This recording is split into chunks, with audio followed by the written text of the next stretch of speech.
할렐루야. 하나님의 임재의 상징이요 천국의 모형인 우리 정읍제일교회에서 이렇게 만나 예배드리는 우리 사랑하는 성도 여러분들을 사랑하고 축복합니다. 우리 앞뒤 옆 사람과 인사 나누도록 하겠습니다. 오늘도 주의 품 안에서 만나는 당신을 축복합니다. 오늘도 주의 품 안에서 만나는 장로님을 축복합니다. 인사가 좀 길죠? 그냥 축복합니다. 그러면 됩니다. 축복합니다. 네. 미국 댈러스 신학교 총장이었던 척 스윈들 목사는 살아있는 교회의 특징 15가지를 정의했는데 이 시간 그 중에 5가지만 여러분들에게 소개를 하면, 첫째, 살아있는 교회는 아이들이 많아 시끌벅적합니다. 죽어있는 교회는 공동묘지처럼 고요합니다. 둘째, 살아있는 교회는 실패하더라도 변화를 시도합니다. 죽어있는 교회는 아무런 변화도 시도하지 않고 주변 탓만 합니다. 셋째, 살아있는 교회는 믿음과 기도를 바탕으로 행동합니다. 죽어있는 교회는 눈에 보이지 않으면 실행하지 않습니다. 넷째, 살아있는 교회는 사역에 헌신하기 위해 자원하는 교인들이 많습니다. 죽어있는 교회는 있던 사역마저도 점점 사라집니다. 다섯째, 살아있는 교회의 성도들은 믿음을 믿지 않는 사람들과 나눕니다. 죽어있는 교회의 교인은 그럴 만한 믿음이 없기에 평일과 주일을 나누어 생활합니다. 아멘. 교회는 건물이 아니라 주님을 믿고 따르는 사람들의 모임인 유기체이죠. 살아있는 교회는 그 어떤 시대에도 사람들에게 복음을 전하며 믿음의 사람들을 키워냅니다. 지금이 복음을 전하기가 참 어렵고 힘든 시대라고 여러분들 느껴지신다면 바로 지금이 복음을 전하고 세상에 주님을 선포해야 할 시대다라고 하는 것을 의미한다고 하는 사실을 기억해야 됩니다. 그러므로 이번 한 주도 여러분들 각자의 삶의 자리에서 늘 주의 복음을 전하며 살기에 부족함이 없는 저와 우리 사랑하는 성도 여러분들 되시기를 주님의 이름으로 간절히 축원합니다. 요한계시록 강해 설교를 시작한 지 벌써 32주가 지났습니다. 요한계시록은 22장까지 구성이 되어 있어서 이제 지난 32주 동안 우리가 요한계시록의 딱 절반인 이제 11장까지 살펴보고 오늘 우리는 이제 요한계시록 12장을 이제 살펴보게 되었습니다. 사도 요한을 통해 계시해 준 이 요한계시록 중 이제 나머지 절반, 그러니까 12장부터 이제 22장까지의 강해 설교를 통해서 계속해서 저와 여러분이 서로 은혜를 받는 시간이 되기를 간절히 소망합니다. 할렐루야. 요한계시록은 4가지 한상으로 구성이 되어 있습니다. 이제 첫 번째 한상은요, 여러분 사진에 보신 것처럼 7교회에 대한 환상이 있고요. 두 번째 환상은 7인 7나팔 7대접 환상이고요. 세 번째 환상은 큰 성, 이제 바벨론 멸망에 관한 환상이고요. 네 번째로는 이제 거룩한 성, 새 예루살렘에 관한 환상으로 이렇게 이제 구성이 되어 있습니다. 그래서 우리가 지금 계속해서 이 두 번째 환상인 7인 재앙과 7나팔 재앙과 7대접 재앙 등 이 3가지 재앙 시리즈를 살펴보고 있는데, 그 재앙들이 새롭게 시작하기 중간에 항상 이 막간장, 이 삽입장이 포함되어 있다라고 하는 것을 우리가 살펴보았죠. 그러니까 7인 재앙을 담고 있는 6장과 이제 7나팔 재앙을 담고 있는 8장과 9장 사이에 이 삽입장, 막간장 7장이 되어 있고요. 그 다음에 7나팔 재앙과 7대접 재앙 사이에 역시 이 막간장, 삽입장이 이제 10장부터 14장까지 4장에 걸쳐서 이제 구성되어 있는 것을 볼 수 있습니다. 그래서 이 막간장, 이 10장과 14장까지 말씀에는 어떻게 하면 하나님의 교회가 박해를 받으면서도 선교하는가를 지금 보여주고 있고, 하나님이 어떻게 보호하시는가라고 하는 것을 이제 보여주고 있죠. 이제 우리가 오늘부터 살펴볼 이제 요한계시록 12장과 그리고 13장은 하나님의 군대와 이 사탄의 군대가 영적 전쟁을 벌이는 모습을 이제 소개를 합니다. 그러면서 사탄의 실체가 어떠한지, 사탄이 어떤 존재인지, 사탄이 어떤 활동을 하는지 아주 자세하게 우리들에게 설명해 주고 있습니다. 우리의 주적인 사탄과 그의 하수인인 마귀들과 이 어둠의 권세들이 어떻게 하나님을 믿는 이 신앙의 공동체, 이 교회와 우리 그리스도인들 한 사람 한 사람을 어떻게 지금 공격하고 있는가라고 하는 것을 아주 낱낱이 이제 보여주고 있죠. 여러분, 교회가 무엇입니까? 우리가 교회에 대해서 여러 가지 표현할 수 있겠습니다만, 우리가 오늘 이 본문 말씀과 연관지어서 살펴볼 때 교회는요, 이 사탄 마귀와 싸우는 예수 그리스도의 군대다라고 하는 거예요. 그러니까 여러분들은 예수 그리스도의 군사입니다. 영적 군사들이에요. 그리고 우리 영적 군사들이 모여 있는 것이 바로 군대죠. 그래서 이 군대는 피하가 정확하죠. 그러니까 적군과 아군이 분명합니다. 그래서 군대는 주적이 누구인지를 분명히 알아야 되죠. 우리의 주적이 누굽니까? 우리의 주적은 바로 사탄 마귀죠. 다른 교단이나 다른 교회가 우리의 주적이 아닙니다. 한 교회에서 신앙생활하고 있는 목사나 또는 아무개 장로나 또는 아무개 권사나 또는 아무개 안수집사나 아무개 집사나 아무개 성도가 우리 적이 아니에요. 우리의 주적은 사탄 마귀입니다. 어둠의 권세예요. 믿으십니까? 1절을 보면 해를 옷 입은 한 여자가 이제 등장을 하죠. 이 여자는 신구약에 등장하는 하나님의 백성들, 즉 교회 공동체를 가리킵니다. 여자가 12별이 박혀 있는 면류관을 쓰고 있다라고 말씀합니다.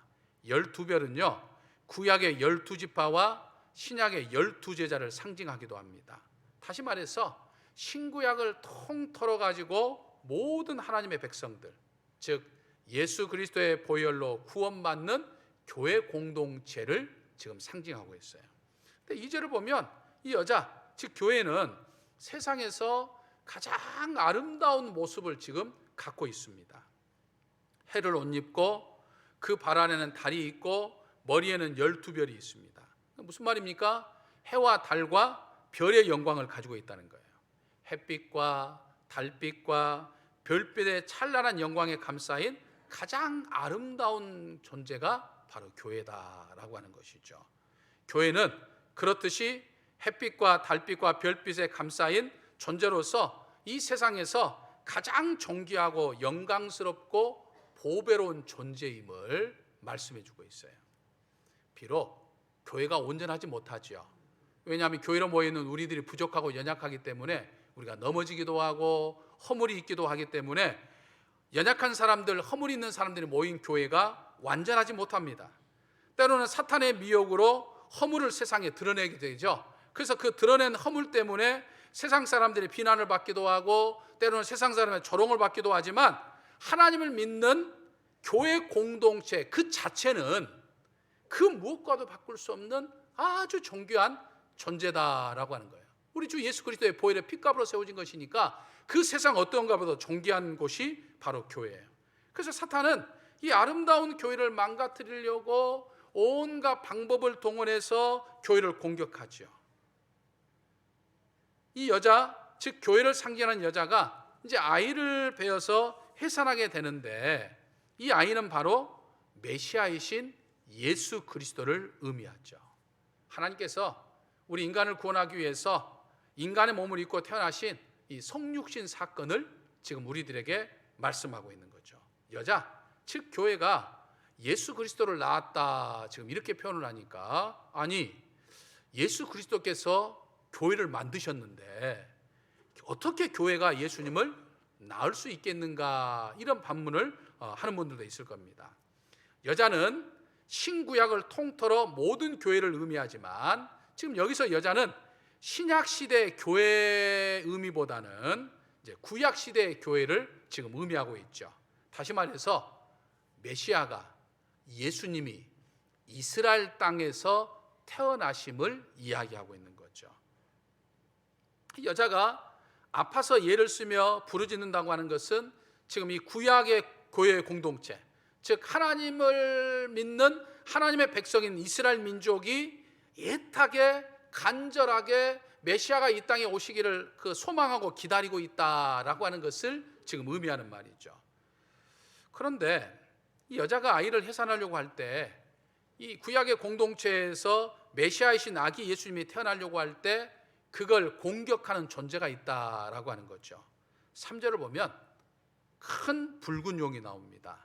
이것은 교회와 예수 그리스도를 대적하는 사탄을 이야기합니다. 타락한 천사 루시포, 천사였다가 하나님에게 반역해서 하나님에게 쫓겨났던 이 천사 루시퍼를 이야기하죠. 이 붉은 용이 크다고 하는 것은 바로 이 천사 루시퍼, 이 사탄을 지금 추종하는 세력들의 권세가 만만치 않다라고 하는 것을 의미합니다.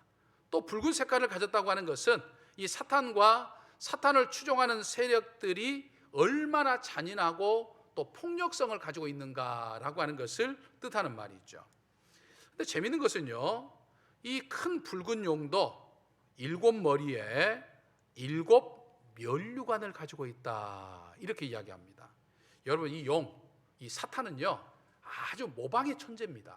아주 그럴싸하게 모든 걸 만들어내는 이 모방의 천재예요. 그래서 요한계시록에 등장하는 이 7이라는 숫자는 원래 누구에게만 부여된 숫자입니까? 하나님에게만 부여되는, 하나님을 지칭할 때 사용하는 완전 숫자예요. 근데 이 붉은 용 사탄은 감히 하나님을 모방해서 하나님처럼 지금 되고자 한 거예요. 마치 하나님처럼 권세 있다고 하는 것을 보이고자 7 지금을 사용하고 있어요. 원래 이 하나님은 완전하신 분이기에 777을 의미하고 사탄은 불안한 존재이기 때문에 666을 의미하는데 사탄이 마치 자기가 하나님인 것처럼 지금 모방하고 있다라고 하는 거죠. 하나님의 권위를 넘보고 있는 이 반역자예요. 또 10뿔을 가지고 있다고 말하죠.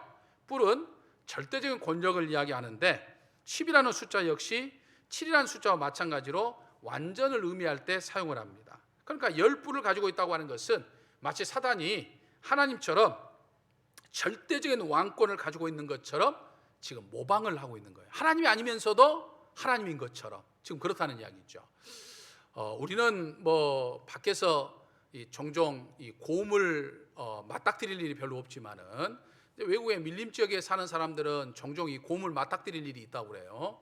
그래서 이제 고음을 맞닥뜨릴 때 어떻게 그 고음을 피할 수 있는가 뭐 하는 여러 가지 방법들이 있는데 제가 유튜브 하나를 보니까 그런 것이 있더라고요. 고음하고 이렇게 이제 맞닥뜨리게 되면 이 손을 딱 양손을 올려가지고 굉장히 큰 것처럼 딱 이렇게 크게 있는 거죠.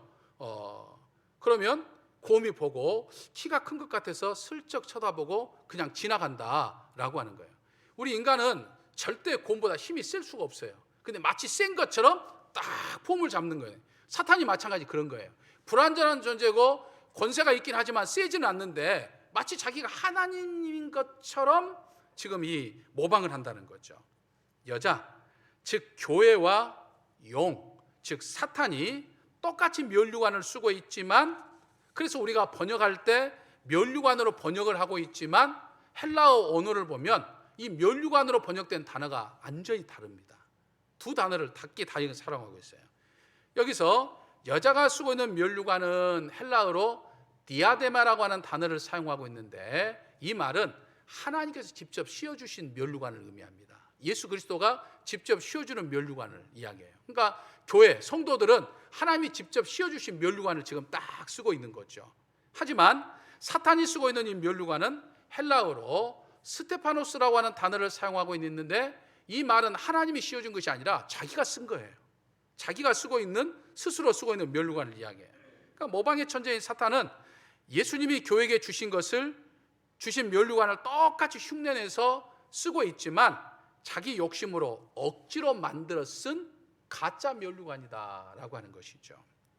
마치 사탄 자신이 이 세상의 모든 걸 창조하고 이 세상의 모든 걸 다스리는 하나님인 것처럼 그럴듯 모방해서 수많은 사람들을 미혹한다라고 하는 거죠. 오늘날도 그렇죠. 오늘날 사람들은 하나님이 아닌 것을 하나님인 것처럼 섬기고 있는 것을 보게 되는데 이게 전부 다 사탄이 이 미혹하게 된 거죠. 4절을 보면 큰 붉은 용의 꼬리, 즉 사탄이 하늘의 별 3분의 1을 끌어다가 땅에 던졌다고 이야기합니다. 별은 하늘의 천사들을 지금 상징하죠. 그러므로 3분의 1을 끌어다왔다는 이야기는 지금 3분의 1을 자기의 추종 세력으로 만들었다는 거예요. 하나님 앞에 반역할 때 루시퍼 혼자 반역한 것이 아니라 사단 옆에 있는 천사들을 깨가지고 자기와 동조하는 3분의 1을 데리고서 하나님께 반역했다가 땅에 던져졌다는 이야기는 하늘에서, 이제 다음 주에 보겠습니다만, 하늘에서 영적 전쟁에서 패해가지고, 하늘에서 전쟁에서 패해가지고 땅으로 지금 쫓겨오게 된 것을 지금 이야기하고 있는 거예요. 여러분, 어둠의 세력들의 특징은요, 꼭 자기 혼자 악한 것이 아니라 꼭 주변 사람들을 악하게 물들이죠. 자기와 뜻을 함께하도록 갖가지 미혹한 말들을 통해서 꼭 동반자를 만들어가지고 하나님의 뜻에 반역하게 되는 거죠. 사탄은 자신을 추종하는 많은 타락 천사들과 마귀들을 거느리고 이제 이 세상으로 내려와서 이 땅의 모든 갈등들, 전쟁들을 일으키고 사람을 미혹해서 우상을 숭배하고 또 사람들을 죄악의 길로 이끌죠. 여러분, 오늘날 이 세상에 일어나는 모든 분란과 전쟁과 사건과 사고와 이 모든 것들은요, 전부 사탄과 그의 추종 세력들이 지금 부추겨서 일어나는 현상들이다라고 하는 거죠. 타락한 천사 3분의 1과 함께 세상에 내려와서 세상을 공격하는 이 사탄의 1차 공격 대상은 예수 그리스도였어요. 사탄은 아기 예수가 태어나는 순간부터 공격하기 시작합니다. 4절 후반절을 보면 사탄이 이 붉은 용이 어떻게 한다고 그랬습니까? 해산한 여자 앞에서, 예수 그리스도가 태어나는 그 교회 공동체 앞에서 지금 그 아이를 삼키려고 지금 기다리고 있다라고 하는 것이죠. 마태복음이 그걸 우리들에게 분명하게 말씀해 주고 있죠. 마태복음에 의하면 아기 예수님이 베들레헴에 태어났는데, 사탄이 사실 이 아기 예수님이 태어난 것을 지금 교회를 공격해서 태어나지 못하도록, 메시아에 대한 소망을 갖지 못하도록 공격을 했는데, 고난이 있을수록 오히려 더 메시아를 소망하니까 하나님께서 그 이스라엘 땅에 메시아를 주셨는데, 메시아가 이제 베들레헴에 태어나니까 이제 이 메시아를 죽이려고 먼저 이 악한 헤롯 왕을 막 부추기죠. 그래서 아기 예수님이 태어났던 베들레헴에 있었던 그 지역에 2살 아래 되는 아이들은 전부 다 죽여버리죠. 누구를 죽이려고 했습니까? 예수님을 죽이려고 했는데 사실은 실패했죠. 사탄은 예수님의 탄생뿐만 아니라 예수님의 공생애를 시작할 때도, 또 공생애 기간에도 집요하게 예수님을 공격했습니다. 예수님의 어린 시절에 관한 이야기가 우리에게 많지 않잖아요. 그래서 우리가 잘 알지는 못하지만 이런 사탄 마귀의 특성을 보게 되면 아마 예수님의 어린 시절에도 사탄 마귀가 집요하게 예수님을 공격했을 것이다 라고 하는 것을 우리가 짐작해 볼 수 있죠. 하지만 여러분, 5절을 보면 사탄 마귀의 공격에도 불구하고 이 세상에 오신, 그리고 십자가 희생제물이 되시고 부활 승천하신 예수님이 어떻게 하신다고 그랬습니까? 장차 철창으로 만국을 다스리게 될 것이다, 이렇게 말씀합니다. 사탄의 집요한 공격에도 불구하고 죽음에서 승리하시고 부활하신 예수 그리스도가 이제는 하늘과 땅의 모든 권세를 위임받으시고 사탄을 비롯해서 모든 어둠의 세력들을 깨뜨리신다고 하는 것을 이야기합니다. 어떻게 깨뜨립니까?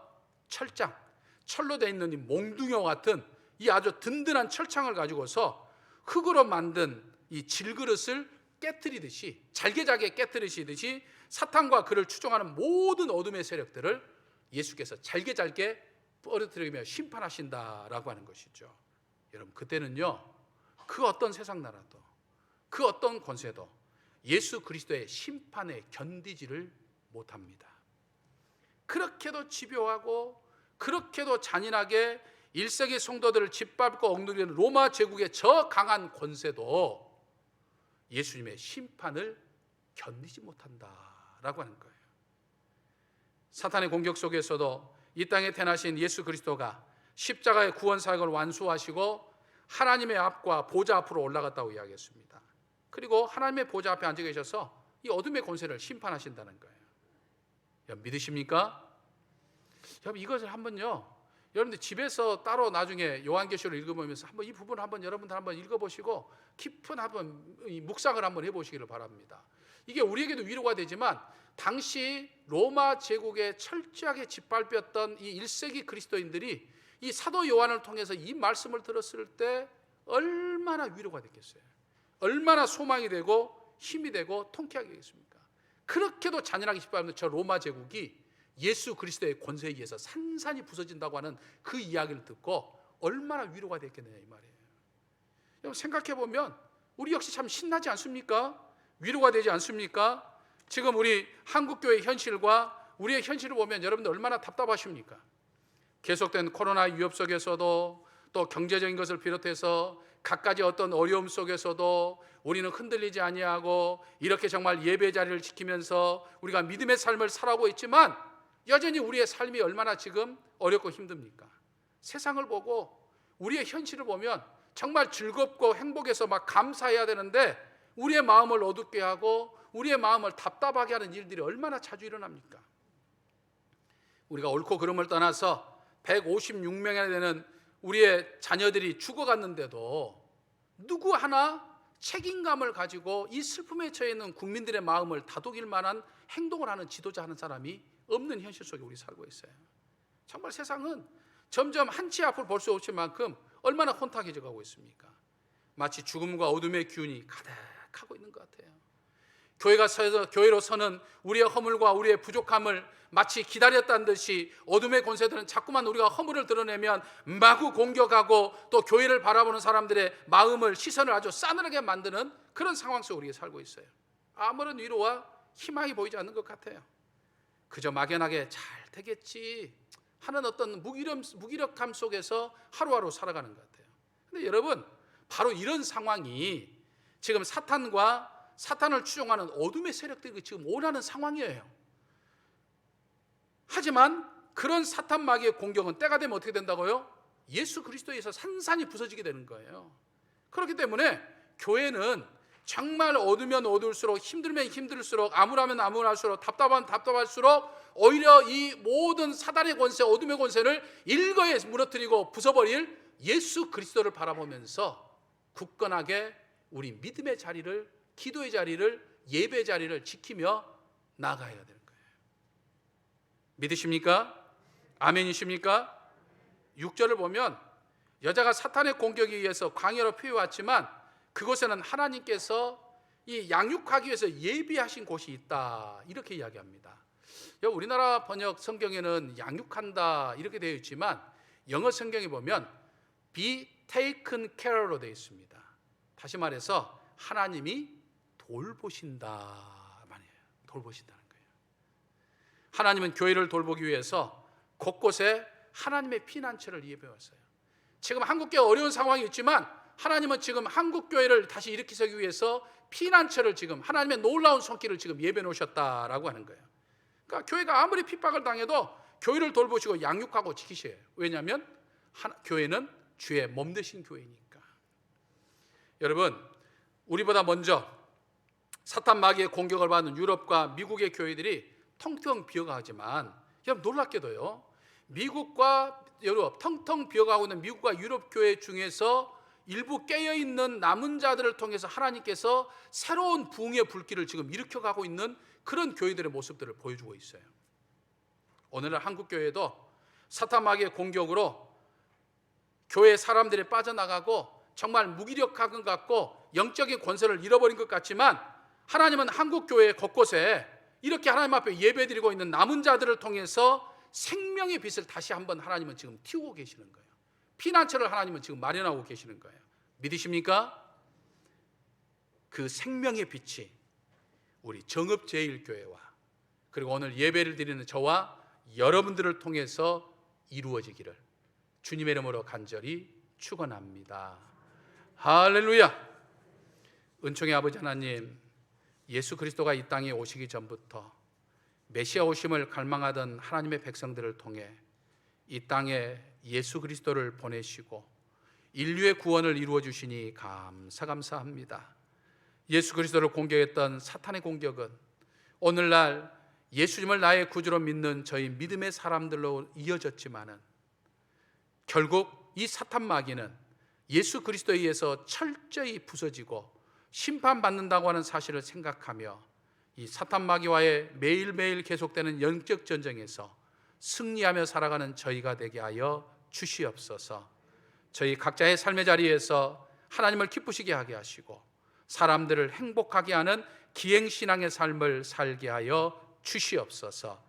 우리 주 예수 그리스도의 이름으로 기도하옵나이다. 아멘.